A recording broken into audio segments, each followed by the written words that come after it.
Historia de las doctrinas económicas. 15. 5. Reacción y revolución. 1. Las limitaciones del clasicismo. La economía política clásica puede considerarse como la representación de la estructura económica de su tiempo, como un sistema científico, como una teoría del desarrollo económico y como una teoría de política económica. El estudio de Smith, Ricardo y los pensadores secundarios de la escuela revela que quienes produjeron el clasicismo consideraban su obra como la integración de esos 4 aspectos de la investigación económica. Aunque sus esfuerzos por estructurar una teoría económica completa produjeron algunas contradicciones, da la medida de su grandeza el hecho de que su sistema haya perdurado en lo sustancial durante muchas generaciones y, en realidad, hasta hoy en día, en cierta medida. Con excepción del intento de Marx por levantar un edificio totalmente diferente sobre los cimientos clásicos, no surge de la investigación económica subsiguiente ningún sistema nuevo hasta el último cuarto del siglo XIX. En verdad, no es sino en los últimos 20 años cuando ha sido posible sintetizar en una teoría nueva y completa de la economía lo que queda del clasicismo. Los resultados logrados por las escuelas marginales y los descubrimientos intelectuales de los años más recientes. El mayor éxito lo obtuvieron los clásicos, quizá como representantes del capitalismo incipiente. Sus abstracciones representaron mucho mejor la esencia de la realidad que todo lo que se había hecho anteriormente. Pero aún parte de sus abstracciones y supuestos se hicieron inadecuados al cambiar la naturaleza del sistema capitalista. A este respecto, sin embargo, las faltas que se revelaron más tarde se relacionaban más estrechamente con las insuficiencias de otras partes de sus análisis. Como sistema científico, el clasicismo alcanzó también un grado de perfección mucho mayor que el pensamiento económico anterior. Intentó relacionar cada una de las partes de su estructura analítica con las demás y con el todo, y en la medida en que una característica de todo sistema científico de todo sistema científico, la interdependencia funcional de sus partes componentes. Los clásicos fueron los fundadores de la ciencia económica. Es cierto que no escaparon a algunos errores, y las contradicciones que hemos señalado originaron la desintegración de gran parte de su estructura lógica. Como teoría del desarrollo económico, el clasicismo tuvo mucho menos éxito. No solo le privaron de base para construir una economía dinámica las debilidades lógicas de su sistema estático, sino que su actitud fue esencialmente ahistórica en muchos puntos esenciales. A pesar de su interés por los hechos, y las ideas del pasado, y no obstante su preocupación por el futuro, los pensadores clásicos sustentaron, por lo general, opiniones estáticas acerca del orden económico. Buena parte de sus especulaciones sobre la evolución económica revelaban visión más amplia, como por ejemplo, a pesar de sus insuficiencias, la teoría de la acumulación del capital de Ricardo y la teoría de la población de Malthus. Pero consideraban sus categorías como inherentes a la naturaleza humana y, por consiguiente, como dotadas de validez eterna. Y aunque en los sistemas anteriores advirtieron la ausencia de las costumbres y los móviles de la conducta humana de sus propios días, no pudieron decidirse a hacer frente a la posibilidad de que pudiera haber nuevos cambios en el transcurso del tiempo. Como parte de una teoría política, el clasicismo económico fue consecuentemente afortunado y duró mucho tiempo. Ya hemos señalado algunas de sus características a este respecto. La teoría del valor-trabajo tenía sus raíces en la teoría de la propiedad, que formaba parte de la filosofía natural tal como la había expresado Locke. Por ejemplo, en el estado de naturaleza, el trabajo era la fuente de la propiedad y lo que daba derecho a ella. Por lo tanto, ese estado exigía la libertad respecto de toda intervención que perturbara las relaciones de la propiedad natural.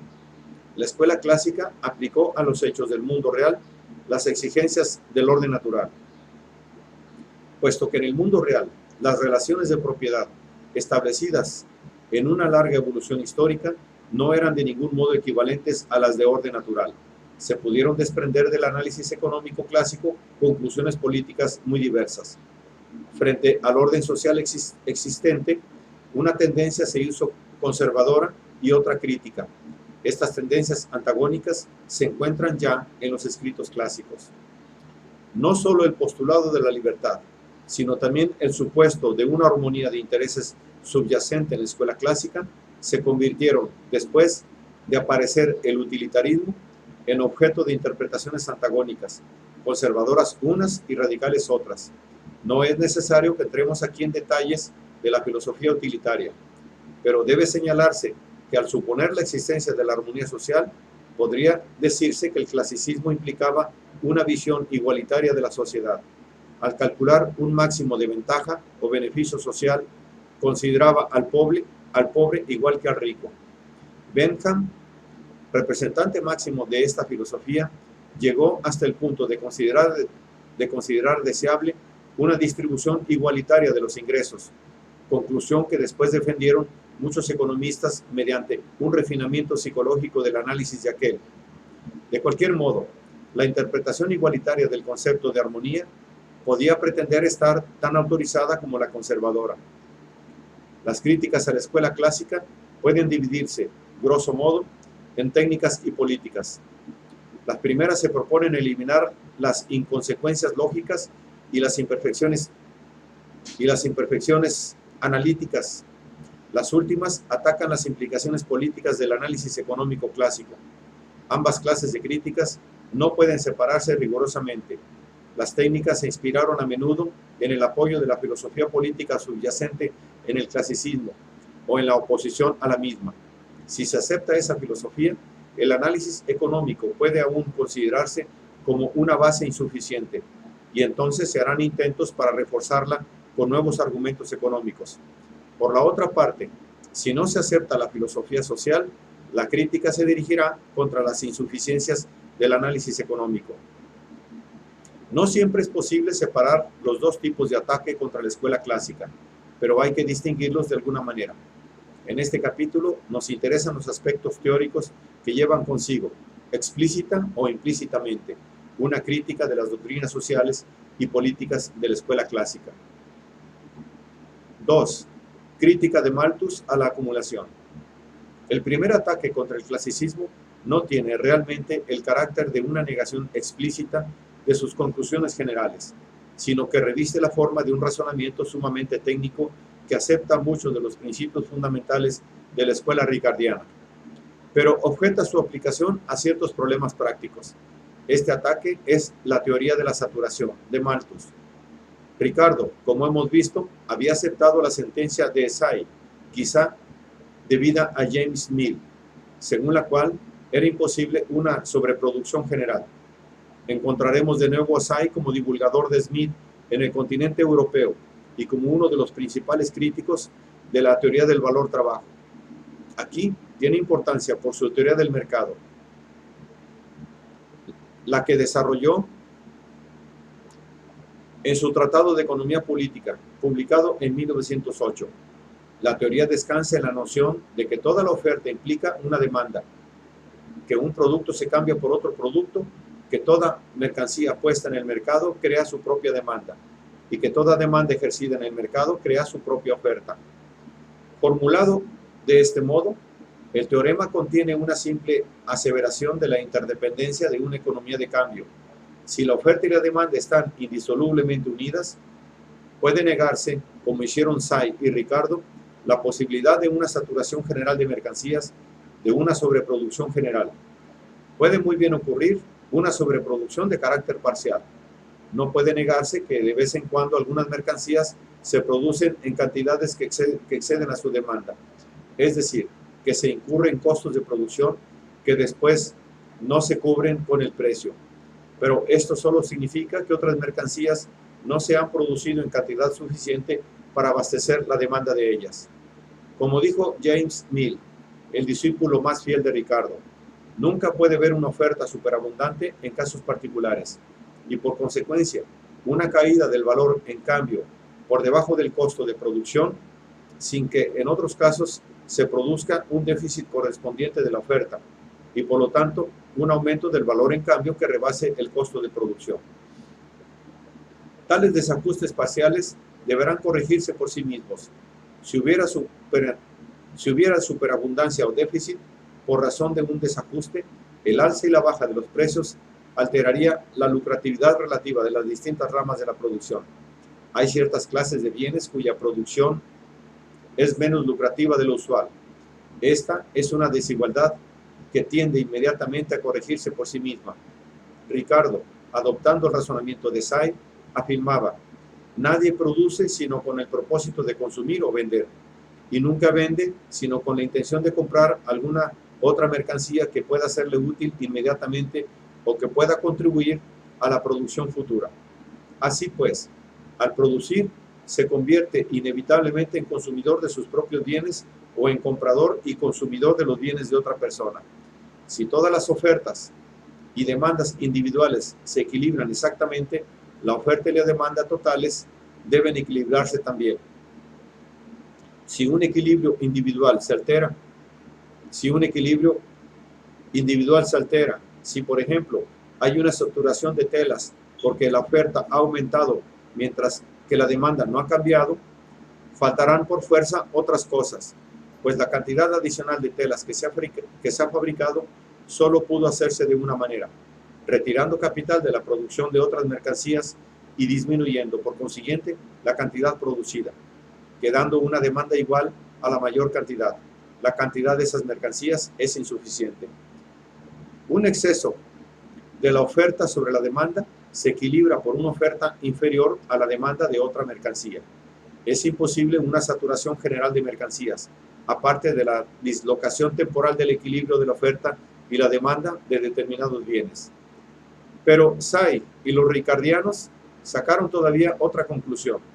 Como era imposible la sobreproducción general, también era inconcebible que alguna vez hubiera acumulación de capital que excediera del uso que pudiera dársele. Este era el punto verdaderamente importante. Ricardo y James Smith deseaban aún más que Smith evidenciara que la acumulación continua de capital era beneficiosa. Un procedimiento que usó Ricardo para demostrarlo consistía en hacer ver que el alza de los salarios depende del aumento del capital de la comunidad, pero también quería demostrar el teorema más estricto de que la acumulación de capital nunca puede ser perjudicial. La proposición que tenía que probar era que no podía acumularse en un país una cantidad de capital que no pudiera emplearse productivamente. La única causa que podía hacer desaparecer el móvil de la acumulación era un alza de salarios, ocasionada por el costo creciente de las subsistencias, tan pronunciada que las utilidades descendiesen por debajo del nivel en que podía ser lucrativa una acumulación ulterior.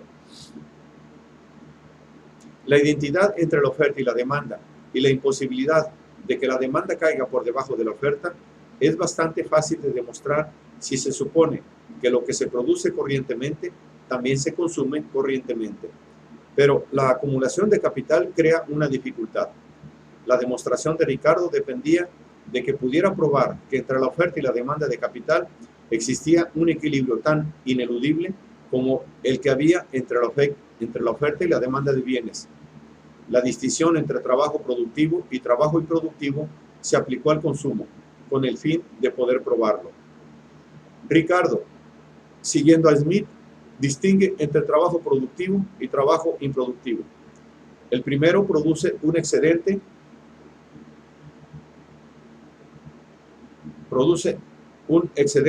sobre los salarios que se le pagan. El segundo no. El economista francés Sismondi lo formuló diciendo que el trabajo productivo se cambia por capital y el trabajo improductivo por ingresos. Ricardo distingue también entre consumo productivo y consumo improductivo. El primero implica gastar para producir, esto es, poner en movimiento trabajo productivo pagando salarios y suministrando los instrumentos de producción y las materias primas necesarias. El consumo improductivo no tiende a una nueva producción. Una persona consume improductivamente si compra vino para su mesa o emplea un lacayo, Si bien, como hemos visto, también señaló Ricardo que el consumo improductivo consistente en emplear trabajo improductivo era preferible al que consiste en comprar artículos de lujo. Capital era lo que se consumía productivamente. Una acumulación de capital significa un aumento en el consumo productivo, es decir, un aumento en la demanda de trabajo productivo. La cuestión, pues, era esta: ¿podría ese aumento en la demanda ser de tal magnitud que excediera de modo permanente a la oferta? En otras palabras, ¿podía darse una saturación de capital? Evidentemente, la respuesta era negativa. Si el capital aumentara con excesiva rapidez en relación con la población, en lugar de recibir 7/8 de la producción, podría recibir 99 céntimos. Y con esto no habría incentivo para seguir acumulando. Se presentaría este estado de cosas si todos los individuos estuvieran decididos a acumular toda la porción de sus ingresos que no fuese precisa para satisfacer sus necesidades apremiantes, porque el principio de población no tiene fuerza bastante para producir una demanda de trabajadores tan grande como la que entonces existiría. Los salarios serían altos y las utilidades bajas. El incentivo para acumular desaparecería y con él la saturación aparente de capital. No habría sobreproducción de bienes ni sobreacumulación de capital. Entre la acumulación y el consumo, o entre el ahorro y el gasto, existiría la siguiente relación: cuanto más acumulara el capitalista, menos gastaría improductivamente, y viceversa. Un cambio cualquiera en las proporciones de las corrientes del ahorro y del gasto implicaba un cambio en las cantidades de trabajo empleado en la producción de diferentes bienes y, por lo tanto, en sus valores de cambio. Este cambio resultante proporcionaba, como hemos visto, la fuerza equilibradora. La importancia del razonamiento de Ricardo, que aquí hemos simplificado mucho, era la siguiente: reforzaba la actitud en pro de la acumulación de capital al demostrar que su ritmo se regulaba por sí mismo. Negaba la posibilidad de dislocaciones económicas por causas inherentes al sistema capitalista, puesto que de dicho sistema se autorregulaba automáticamente, y corroboraba la distinción entre trabajo productivo e improductivo, que tenía un objetivo social y político definido. Era un razonamiento que aprobaba las tendencias del sistema vigente y contribuía a poner en su lugar económico adecuado toda la estructura de consumidores improductivos que habían representado un papel importante en el antiguo orden social. La principal finalidad del ataque de Malthus contra la teoría ricardiana era defender al consumidor improductivo. Históricamente, pues, fue un ataque reaccionario. Malthus defendía una formación primitiva, smithiana, de la teoría del valor en una época en que el capitalismo estaba suficientemente avanzado para requerir una teoría más consecuente. Malthus, como Smith, probablemente pensaba en función de una estructura social permanente que tuviese las características de la etapa de transición del siglo XVIII. Parece que aspiraba a una especie de equilibrio entre los elementos Whig, aristocráticos, y de la primitiva burguesía industrial en un tiempo en que ya era inevitable la victoria definitiva de estos últimos. La teoría de Ricardo fue, por esa razón, manifiestamente superior, pues era apropiada a la dirección de la evolución económica de la época. Pero Malthus tuvo también que demostrar, para sus fines, que el sistema capitalista no se equilibraba a sí mismo de un modo automático, y por lo tanto, que tomar la actitud aparente de un crítico de dicho sistema. La contribución de Malthus es interesante precisamente porque la defensa de las contribuciones precapitalistas tenía que combinarse no solo con la aprobación en general del capitalismo, sino también con la revelación de algunas de sus posibles fallas. El intento de Malthus de demostrar que la acumulación de capital podía ir demasiado lejos comienza con un ataque al método de Ricardo y a su teoría del valor. El ataque no es particularmente importante por sí mismo, sino en su relación con la tesis de Malthus. En la introducción a sus principios de economía política, subraya la diferencia que hay entre el material de la ciencia económica y el de las ciencias exactas, y advierte a sus lectores que las proporciones de la economía política no pueden tener nunca el mismo carácter que las que se refieren a cifra y número. En la correspondencia que sostuvieron entre sí Ricardo y Malthus, se refieren con frecuencia a las diferencias de método que parecían revelar sus diferentes conclusiones. Ninguno de ellos, a lo que parece, deseaba demostrar la superioridad de un método sobre otro, y es dudoso que se hayan interesado por el método como tal. Lo que deseaban dilucidar era la razón por la cual, no obstante aceptar ambos tantas proposiciones fundamentales, llegaban a conclusiones diferentes en un problema práctico tan importante como el de la sobreproducción. Esta diferencia fue la que condujo a Malthus a recalcar la necesidad de premisas suplementarias desprendidas de material empírico nuevo en la discusión de los problemas de corto plazo, mientras que Ricardo seguía apoyándose en los procesos a largo plazo que podían ser adecuadamente explicados por deducciones sacadas de las premisas iniciales. La controversia no tuvo por base la oposición entre los métodos deductivo e inductivo, sino las diferencias de opinión acerca de la aplicación correcta de un aparato analítico de un grado determinado de abstracción. Pero esta diferencia se debía, sin embargo, a otra más profunda en el objetivo último. Las objeciones de Malthus a la teoría del valor de Ricardo tienen una relación más directa con el punto que en realidad se decidía entre ellos. En realidad, Malthus no formuló una teoría del valor que pudiera oponerse seriamente a la de Ricardo.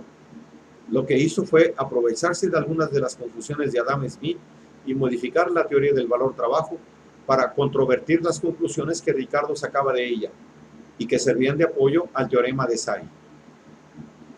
El resultado, en lo que respecta a la teoría del valor, es más confusión, pero permitió a Malthus descubrir algunas de las inconsecuencias de Ricardo en lo relativo a la teoría de la plusvalía.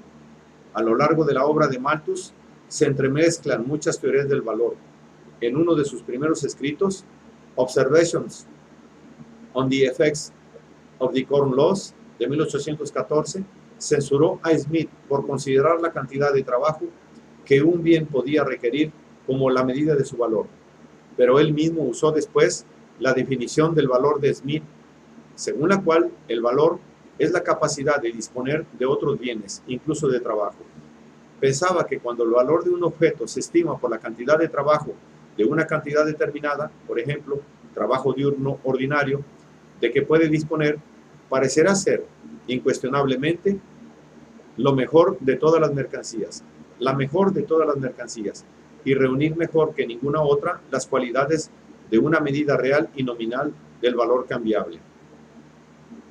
En otros escritos afirma también que la cantidad de trabajo, tanto pasado como presente, necesario para producir mercancías, determina el valor de estas. Más tarde desarrolló una teoría del costo de producción que es interesante porque incluye las utilidades. Al definir el valor como la cantidad de trabajo acumulado y presente más las utilidades, que según Malthus era lo mismo que la cantidad de trabajo que la mercancía podía comprar, demuestra que en realidad trataba de superar el dilema ricardiano del origen del excedente. La dificultad que había surgido en la formulación de Ricardo no se vence incluyendo las utilidades en el valor, pero con su definición demostró Malthus que una mercancía atraía más trabajo del que estaba incorporado en ella. De esta suerte, formuló una teoría del cambio como explotación, cuando el cambio tiene lugar entre el capital y el trabajo, que podía deducirse de la premisa de Ricardo. Malthus estuvo en las mejores condiciones para hacerlo, destruyendo así la teoría original de Ricardo, porque éste no había establecido la distinción entre precio y valor, resultado de la existencia de diferentes estructuras de capital. Malthus emplea esta definición del valor para desarrollar el concepto de demanda efectiva, o sea, la que es bastante grande para obtener una oferta constante, o en otras palabras, un proceso continuo de producción. Consideraba la demanda efectiva de una mercancía como la cantidad de trabajo que podía comprar por lo común, porque esa cantidad representaba el volumen de trabajo más las utilidades que eran necesarias para producirla.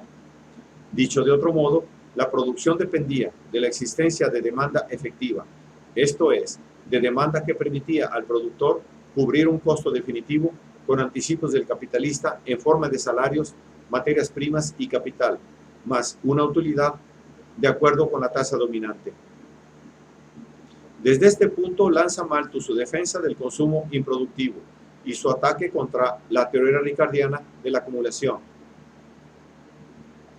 El requisito necesario para la producción no se interrumpa. El requisito necesario para que la producción no se interrumpa es que el productor pueda vender su producto en su valor en el sentido malthusiano, es decir, a un precio que cubra los gastos más la utilidad. ¿Cómo es posible?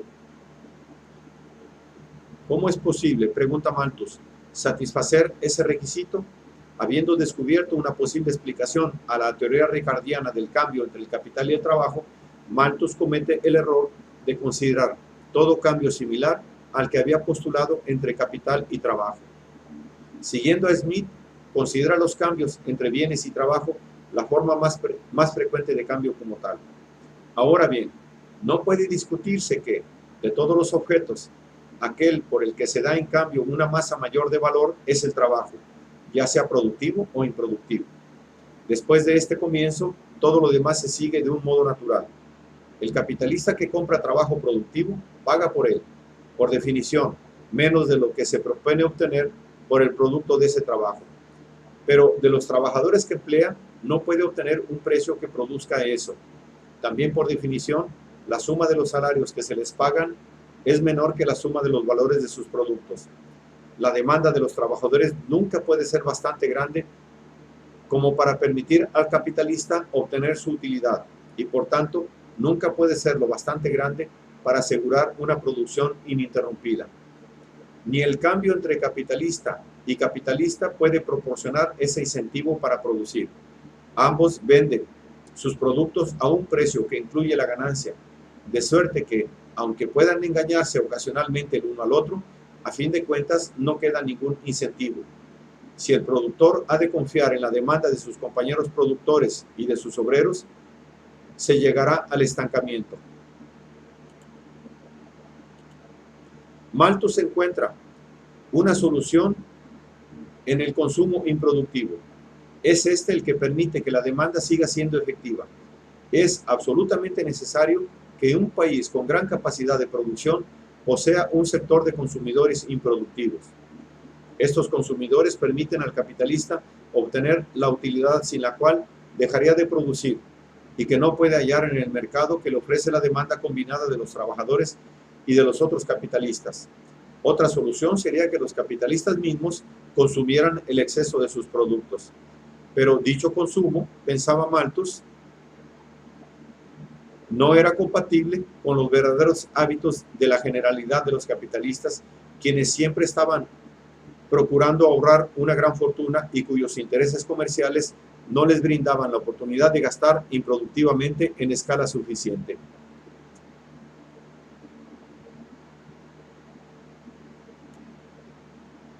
La necesidad de consumidores improductivos se hace aún más patente cuando consideramos su función a la luz de la acumulación de capital que tiene lugar en un país progresista.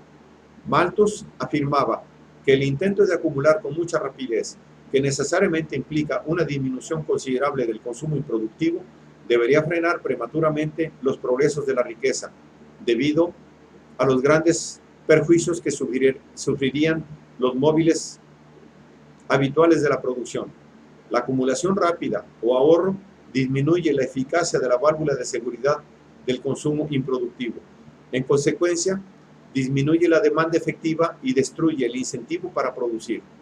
No podía negar Malthus que era importante mantener cierto grado de acumulación para mejorar la capacidad productiva y aumentar la riqueza de la comunidad, pero pretendía que la acumulación podía ser llevada al exceso y que era necesario mantener un equilibrio adecuado entre el ahorro y el consumo, si bien su análisis de la forma en que podía lograrse tal equilibrio no fue muy detallado.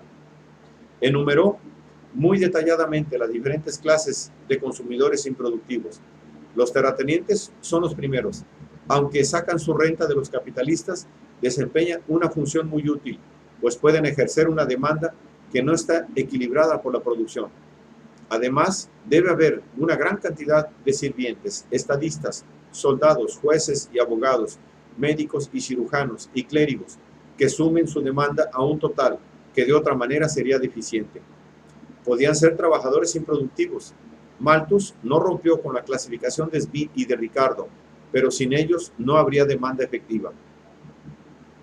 Cosa sorprendente en la teoría de Malthus es que no presenta el sistema económico como autocorrector. Al menos que se mantenga una clase numerosa de consumidores improductivos, habrá inevitablemente periodos de sobreproducción y estancamiento. Por primera vez, al menos en la teoría económica inglesa, se admitió la posibilidad de crisis suscitadas por causas inherentes al sistema capitalista. La oposición de intereses entre el capital y el trabajo es expuesta de manera aún más impresionante que en Ricardo. La verdad es de suma importancia. En verdad es de suma importancia señalar que ninguna capacidad de consumo por parte de la clase trabajadora podrá proporcionar por sí sola un estímulo para el empleo de capital. Pero el nuevo papel que su teoría asigna a los consumidores improductivos es igualmente notable y refleja con mayor exactitud la intención de Malthus. Es tentador ver en ese argumento, precursor de muchas teorías del subconsumo, un intento de conciliar el antiguo y el nuevo orden social. Malthus se inclina a favor de la industria capitalista, pero no le agrada su función revolucionaria, vis a vis de los restos del feudalismo. Está dispuesto a aceptar el capitalismo porque trae consigo un aumento de la producción. Ha visto su triunfo virtual en Inglaterra y comprende que es inútil atacarlo radicalmente, pero tiene que encontrar en él un lugar seguro para las clases a las que el capitalismo relegó a una situación económica muy inferior. De allí la actitud protectora del sacerdote aristócrata, su cariño por los terratenientes, por su prodigalidad al conservar gran número de dependientes, su deseo de obras públicas y su complacencia para con la deuda del gobierno. Los reformadores sociales contemporáneos que aclaman a Malthus como uno de sus precursores pasan por alto más de la mitad de su obra. El tipo de sociedad que emerge de sus escritos no siempre es un espectáculo agradable. La clase trabajadora asedia constantemente los medios de subsistencia. El capitalista le paga a sus trabajadores un salario inferior a los valores que producen, que apenas les alcanza para sobrevivir. La sociedad se salva de la destrucción por una numerosa clase de consumidores improductivos que, en tal sistema, son poco más que parásitos. Así pues, en resumidas cuentas, Malthus era un reaccionario. La forma particular como se manifestó estuvo determinada por el grado muy elevado de desarrollo que el capitalismo había alcanzado en Inglaterra. La defensa de los intereses precapitalistas implicaba en aquella etapa un ataque al propio capitalismo e implicaba también, si había de tener alguna consecuencia, penetrar considerablemente en el funcionamiento del sistema capitalista. No es casualidad que, en las condiciones mucho menos avanzadas de Alemania, una reacción análoga tomase una forma romántica y mística, mientras que en Francia, con la experiencia de la Gran Revolución como fondo, la crítica económica, formalmente emparentada con la de Malthus, asumiera un sentido político. Sin embargo, aún sigue siendo cierto que desde el punto de vista estrictamente lógico del desarrollo de los instrumentos analíticos, la teoría malthusiana ha sido justamente rescatada del olvido por autores contemporáneos, principalmente por Keynes. Cualesquiera que hayan sido los móviles y las conclusiones del propio Malthus, sus ideas, o quizás mejor, las ideas intercambiadas entre él y Ricardo en su famosa controversia, revelan una preocupación temprana por uno de los problemas más importantes de la economía moderna, el mantenimiento del nivel de la demanda total.